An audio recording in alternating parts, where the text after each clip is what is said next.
Hey everyone, and welcome back to Money Journey. Today we are diving deep into Pinduoduo stock, PDD. After their recent earnings report, shares took a significant dive, dropping by a whopping 40%. The market seems to be reacting strongly to a warning of a potential slowdown in future growth. But is this a justified reaction, or should investors be genuinely concerned?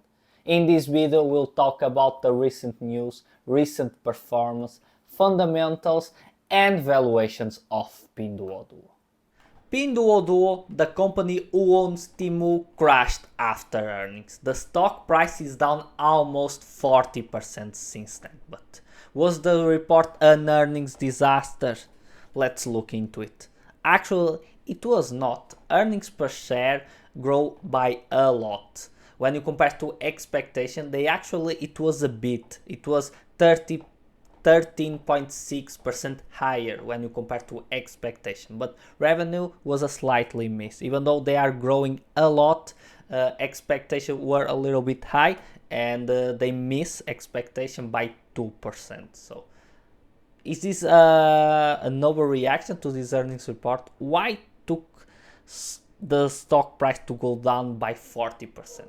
It was guidance. Actually, co-CEO or the vice president said that they were expecting difficult times in the future, a slowdown. They have to invest to continue to grow. So investors didn't like that. Let's look into the recent performance. Right now, the stock is down almost 35% year to date. Since the latest earnings report, the stock tumbled from around $150 to $90, and right now they've been trading between $90 and $100. So it is okay. When you compare to other Chinese companies, for example, year to date, the Pinduoduo is the worst performer. It's down almost 35%, but the only company that is performing well is Alibaba right now. But when you compare 1 year returns, they actually have been one of the best. If they haven't tumbled 40%, they will be basically the only Chinese company performing well. And actually, it was the best performing stock in the last 5 years for China, even though they dropped 40%. So fundamentals of this company right now, $132 billion. It is not anymore the biggest Chinese company.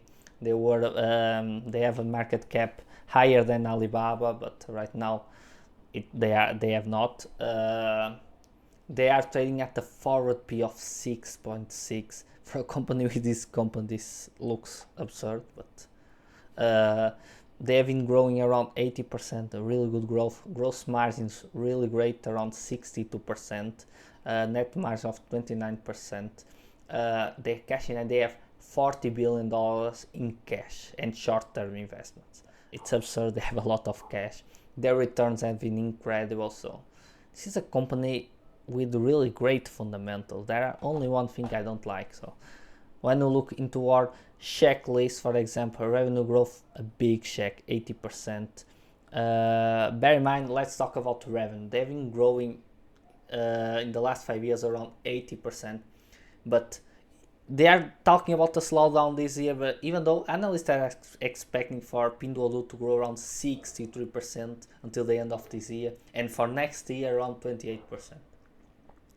I don't know what you think. It's a higher growth company, but this is a really high growth company. And I'm not expecting them to grow at higher than that. They actually are beating my expectations since I'm a shareholder. Really great margins. Bear in mind, their net income margins or free cash flow margin been around 49%, 47, 27, 36, 37.8% last year.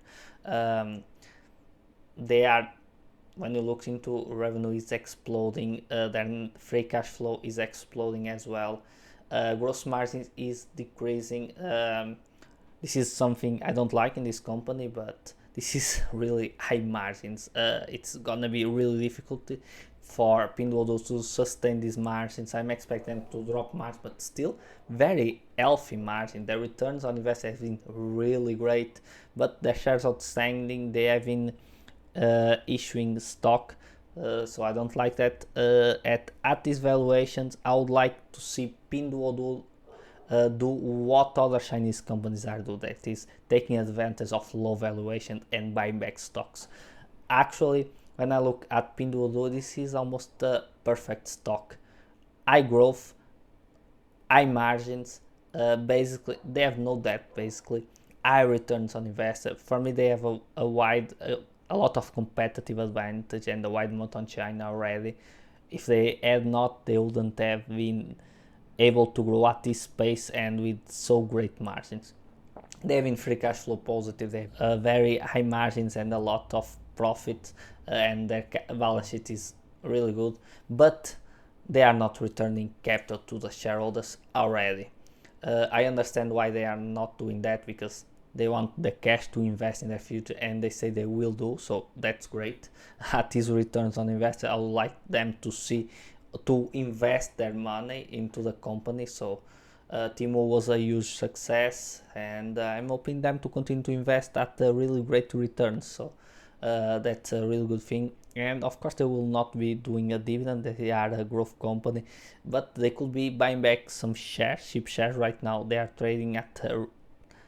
I've never seen Pinduoduo trading at so low valuation, especially right now that they are really they have really healthy margins and they are printing a lot of free cash flow. So if they started a share repurchase program, it will be huge news. I would love to see that. Valuations. Of course, this is a great company. The returns have been great, even though the stock is down 40%. I'm still up a lot in the last year, but we should be careful. And for example, I will show my valuation. Let's do an exercise. Let's try to be really conservative. For example, for my discounted cash flow analysis, since we are investing in China, there are a huge risk.